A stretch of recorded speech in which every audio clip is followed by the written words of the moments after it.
Hey guys, Dan here from Headwaters, and behind me I have the Chelan 140 and the Chelan 120. I just wanted to do a quick overview comparing the two boats for you guys, and then we're going to go hit the Sacramento River today and test them out. As you can see, I have my 140 set up as a solo today. I'll be paddling that myself, and then my wife's in the 120. A little smaller boat that definitely fits her better. She's about, I don't know, 140, 150 pounds. I'm about 220. I've used both, but I definitely prefer the 140. It is a tandem slash solo, but I use it in the solo position most of the time, unless I'm bringing a kid with me. 2 adults is pretty crammed in there, although we have done it. We have squeezed some friends in, but I definitely love it as a solo. It's got the drop stitch floor, and it's got the Velcro that runs the entire length. So you have a ton of different options for how you want to set it up. This is your foot pedal. You can adjust that. You see I have it sitting right over the Scotty mount. So for me, that's unfortunately where it kind of has to be, but it works out totally fine. I don't notice it moving around too much. The Scotty mounts are cool because you can add any sort of Scotty mount, or Yak Attack makes a Versa adapter that you can slide in and use any Yak Attack accessory. So if you want to use a Yak Attack rod holder, camera mount, or really anything can mount right there. You've got a couple of those through the boat. Same on the 120, you have one there right in front of your seat. I did a full review of the 120. If you guys want all the details of the whole design, etc., that's over there on the 120 review. I mostly just wanted to compare the two here. You'll notice that the 140 is a little bit wider. It also carries the width quite a bit further back, so a lot more stable. It's also less affected by trim. I found in the 120, if my seat was too far back, the nose of that boat was way up and kind of doing this, whereas the 140 is a little bit less affected by trim. I have it just behind the handle, so just behind center seems to be a good spot.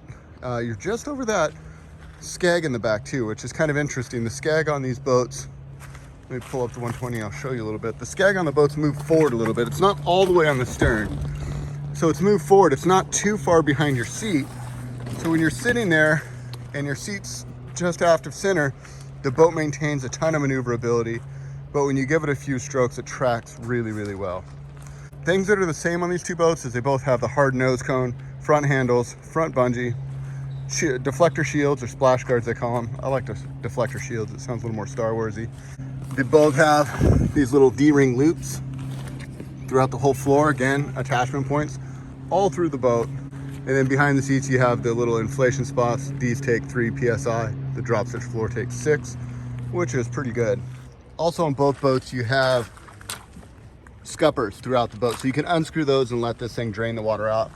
I did notice when I reviewed it that with the scuppers out, the water sat about flush with this little deck here. So you had water in the boat, but it maintained its maneuverability, it maintained its stability. The 140 being a higher volume boat, obviously the water sits a little lower than it did for me in the 120. So that's kind of a good estimation. That's for a little smaller paddler. This one works better for a little larger paddler. Here we go. So Ashley and I launched at the Posse Grounds boat ramp, which is just above the Sundial Bridge here in Redding, California.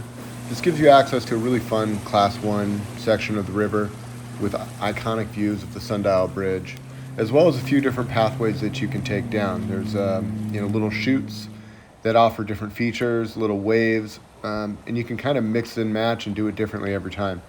Here we are paddling down what I like to call the racetrack, which is kind of just a skinny offshoot off the main river.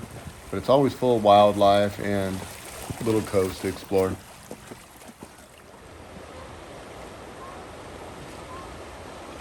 This little rapid is one we call the chute. It goes off Kutra's Pond and connects back to the Sacramento River. It's a little Class 1 rapid with a nice wave train, very straightforward, so most anyone could run it. You just kind of paddle and go straight ahead. But definitely fun, splashy, you get some waves over your lap. And the Chelan, you can watch it there, handling everything with ease. It just rides right up and over those waves.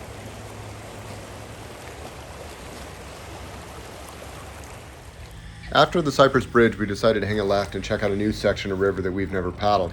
It's a small offshoot from the main river, so it's a lot skinnier, slower moving, but it was real intimate and kind of a different feel than the rest of the Sac River.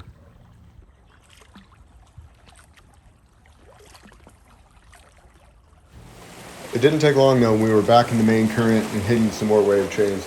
This was Ashley's first time in her own kayak through this section, and I was really impressed with how comfortable she looked in that Chelan.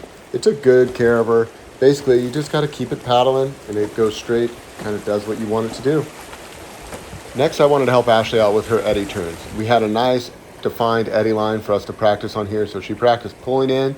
You can see how she leaned to the inside, spun in, but on the way out, she kept her boat flat, and you could see that current grab her and flipped her over so fast.